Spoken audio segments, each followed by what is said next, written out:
Hey guys, Dave Witcher, President FFL Velocity. Welcome to Weekend Warrior Podcast. And today I'm with my buddy here in Charlotte, Hall of Fame producer and VP, going SVP, Mr. Mike Curry. Say hi, Mike. What's up, everybody?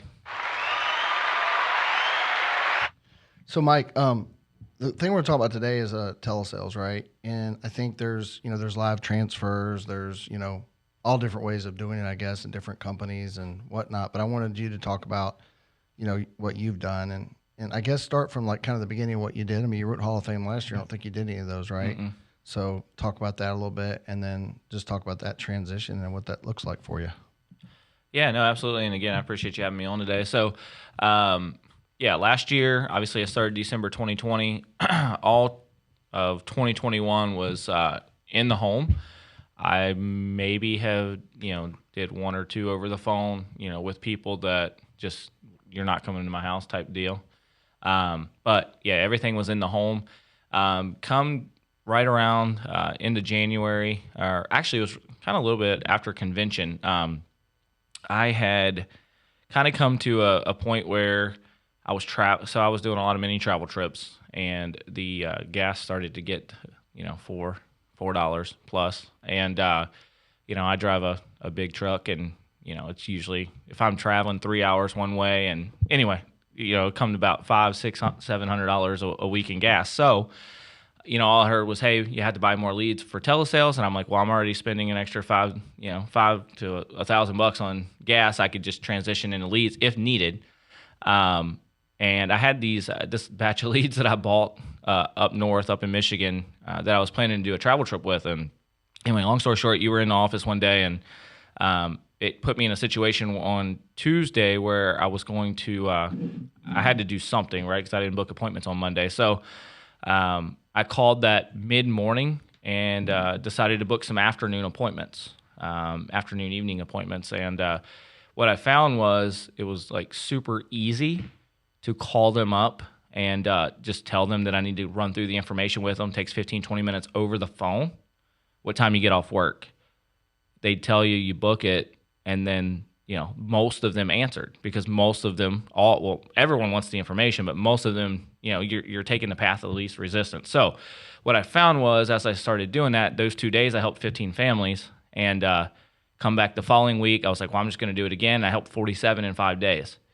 And it kind of light bulb went off. And that's what I've been doing ever since. So what do you think, like, and you were talking about gas prices, my goodness. Yeah. Now it's like for your truck, it'd be over $5 probably per gallon, which is nuts. Yeah. Hopefully some people will make some changes this year. It's crazy, right?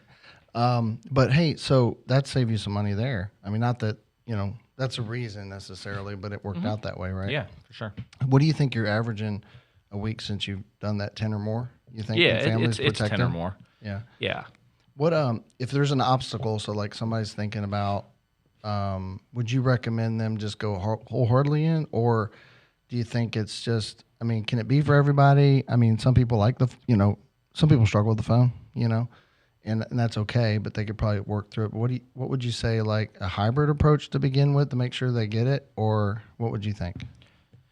Yeah. So my opinion, again, it's just an opinion, right, has changed throughout the process of transitioning from in-home to over the phone. So it used to be, hey, run 100 appointments. That's a good gauge. That's a good number. And I'm not saying it wouldn't help you. But I also don't want to be the guy that puts like a seed of doubt in someone's mind and tell them, because you're making it sound harder than it is. And I think they equally are the same in a different way, right? So like, the phones are the phones, right? So in my opinion, it's easier to book a telesale appointment over the phone than it is to book an in-home, right? So you'll have more opportunities. I think that makes sense. Yeah, you'll have more opportunities. Now, when I'm running the appointment, now this was the part that like I was scared to death of this, and I think a lot of it was just lack of like I can't afford to not help families. Right? Especially growing an agency. And then obviously, it sucks to suck. So, that's a very uncomfortable feeling, right? So I felt like I had to start over. But the biggest thing was that I found was it's the same thing. Like my actual appointment over the phone is no different than when I'm sitting in the home, right? Like you still build the why, you still build the value, you still fill out, the client suitability or financial inventory sheet. I still write Americo.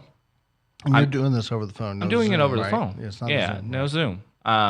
Not that Zoom can't be done. It's just, Yeah. I just do it over the phone. And are there some challenges occasionally on Social Security numbers?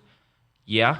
I mean, it's probably a 2%. But you get that in the home sometimes. Yeah, it's right? 2% of the time, right? Yeah. But again, for on the one side, where I may get an extra, social objection once or twice, I'm also having more appointments, right? So it's like you give and take on both sides. So no, to answer your question, I personally think that whatever you want to do, you can do it at a high level.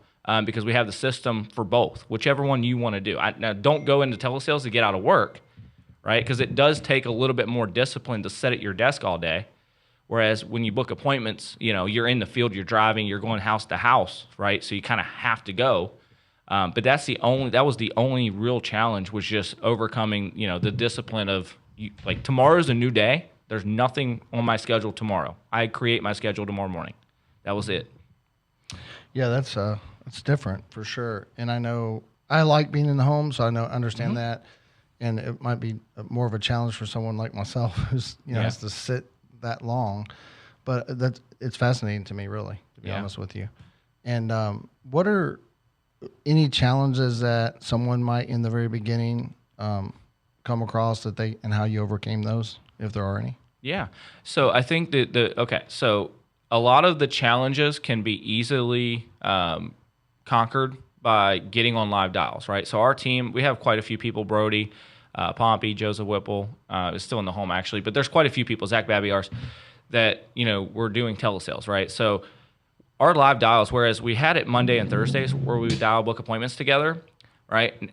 Our live dials now go Monday through Saturday, 7:30 to 8 p.m., 7:30 a.m. to 8 p.m. So I'm just like on a dial day where I'm dialing to book appointments. We're booking appointments in the morning together, and then we're actually running live appointments. So what's really cool, and so what would you would think would be a challenge is now we have new agents, new people coming through contracting, finishing up class. They're on live dials listening to myself, Brody, Zach, other top producers literally run through what would be an in-home appointment. Whether they go in-home or not, they're hearing us from start to finish. That's valuable. Yeah. Right? Like, I don't know where else you can get that. So in a lot of ways, like, I'm able to coach an agent if they plug in, right? Which is all about plugging in. But if they plug in, I can actually coach an agent better because they see me, they hear me versus me telling them what to say. So I think it's really good for getting somebody started fast, and we've had a lot of success with it. Yeah, I like that. And then you're able to, because there's just some people that want to work from home. The culture is, because of what happened a couple of years ago, I think there's some people that are comfortable with the home. So that opens up a broad spectrum of people that maybe don't want to get in the car, don't want to go see people in person. You can get them over here making money for their family. If you want to talk about the leads you use, I know you use CRM, I guess 90%. 95% plus, 95%. So I know you were just on there buying some this morning. And you talked about this yesterday. Talk about the aspect of, hey, you're here in North Carolina, but now instead of 1 or 2 or 3 or 4 states you can get to, or take any travel trip, what does that look like for you now?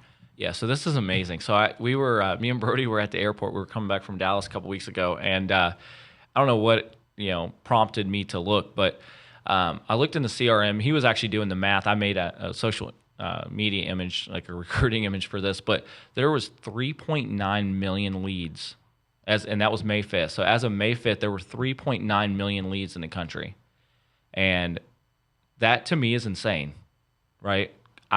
There's no lead shortage, right? If anything, there's a massive agent shortage, to help. So when you take that, in most states, is as simple as just going on the website and buying it, right? Like 20, 30, 40 bucks, depending on the state. So for me, it's like I can now, like, for instance, I bought leads in Michigan. I bought some in Florida, right? Like I take a travel trip all day long. I can be all across the country. And what's really cool about that is like, I don't even care if there's one lead. So think about this for a second, right? Because we live in the Carolinas, right? There's a lot of counties up in the mountains that generate one lead. That family, let's be honest, I'm not driving 3 hours up in the mountains where you have no internet service to help one family. Like that just does not make financial sense, right? So now those people have an opportunity to be helped. And there's a lot of people like that. There's a lot of regions like that throughout the country, right? So it's like I'm somebody, I love going into homes, right? Because I came from appliance repair. I was, house to house to house. I love traveling down to the beach. Like I love getting away. So that is something that I miss because that's just, I'm an outgoing person. But on the flip side, like there's so many more people that you have an opportunity to help, right? So again, I just love the fact that we can do this. Like I love that we can do it over phone, over Zoom, in home. Like there's so many different avenues. And, as far as lead types, like honestly, anything works. I never really ran aged leads until I started doing telesales. And it's become my favorite. And it's funny because I don't even call them like they're aged, right? Like I call them like they're brand new, right? So, all the aged mortgage, all the aged final expense, aged internet leads, they're all great. And what's funny about this is like I actually do a better job resolving my leads, right? So I can get more out of leads because if you think about like I was, going to a specific county, right? I, milk it for what I get. And then I'm bouncing around to another county. Well, a lot of the leads in that county that I didn't reach that day, they would go left unresolved, which, shame on me. And I feel bad about that, but it's like, you gotta do what you gotta do. So that's just something I've found that, I think is crazy that you have an opportunity that you can kind of, all over the country. No, I love it. And today, I had 50% off on the 3 months. I mean, was that $3? Yeah. Is that what it is? So $3 per lead. And, the thing is data. I was talking to somebody the other day. It's data, right? However they got the lead, it came in. What is it they say? All leads suck, but a lot of them work a little bit or something. Yeah, whatever that is. I never just overthought it. I just kind of dialed. It was just a numbers game for me. Yeah. All the way around and getting in front of people. So, but I do like what you brought up about, and I used to drive wherever, it didn't matter. Cause a lot of times I knew most counties I knew, but then there might be a place where it was in this county, but yet it was like an hour into that county. You know what I mean? And I would drive to them, but I just didn't know. But that's a good point. That there are people left out. So we don't want to leave anybody out, obviously, if they can get covered. So that's awesome.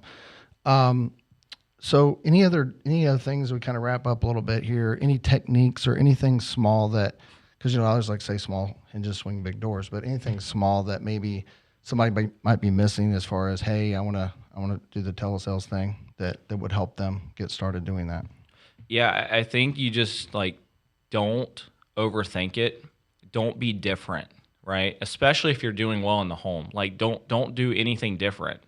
I think you just got to keep it really. This whole business is so simple, and again, I'm a very simplistic person, and I'm thankful for that. But anytime I start to think like, and I know it sounds crazy, but just go watch Sean, right? Sean Mike, the psychology of sales, psychology of dialing the phones. Like, go watch those 2 videos, and there's no thinking involved, right? I think people have a backwards mindset on the leads when they dial them. Mm-hmm. They're almost calling them, asking if they can help you, or asking if you can help them, right? And asking if you can come over. Like, the mindset has to be, they filled it out. Why would you call and ask them if they need it, right? Like, right. We're calling to confirm that we received it and to tell them we're bringing it, or tell them that we're, running through the information over the phone. So I think if your mindset's right on the phone, everything switches for you. It's you're not calling to ask somebody if you can give them the information. And I think once you start to tell people what to do, you'll find that they fall in line. So that's like the biggest technique, whether it's in home, on the phone, building an agency, just whatever you say confident, and, say it from a place of experience, whether you have it or not. Listen to a lot of podcasts, because you start to say things that you hear, right? If you listen to Sean long enough, you'll start to talk like him.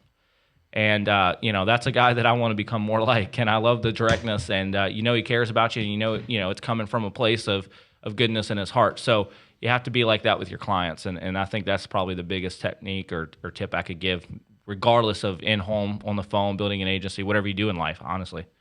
Yeah, I agree. And that mindset matters. So listening to Sean, like I said, helps me as well. Best coach ever. and he's going to push you. He's going to push you, and he's going to make sure that you become the best that you can be, which is great. And I think we all need to be that every day, right? Best we can be. So as we wrap this up, Mike, how do they get a hold of you? They want to work with you, and again, we're all one family here. Mike's in the Charlotte office here. It's actually Fort Mill, but it's just a couple miles across. If you guys know the area, we still call it kind of South Charlotte, really. Yeah. But great office here, great energy. So you're around the area, you should plug in for sure. But if they want to get a hold of you, how do they do that? Yeah, you can, 704-572-5096. You can find us on Instagram at FFL Valiant or at Mike Curry _FFL. Love it.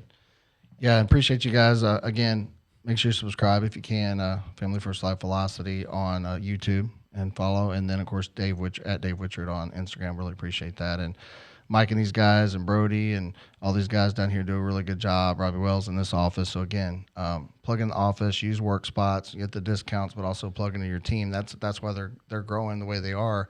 And it's just seeing young guys come in and having that synergy. So being in part of an office is huge. So thanks, Mike, for being on today. Thanks, Family First Life, for the opportunity, and we appreciate everybody. Thanks so much.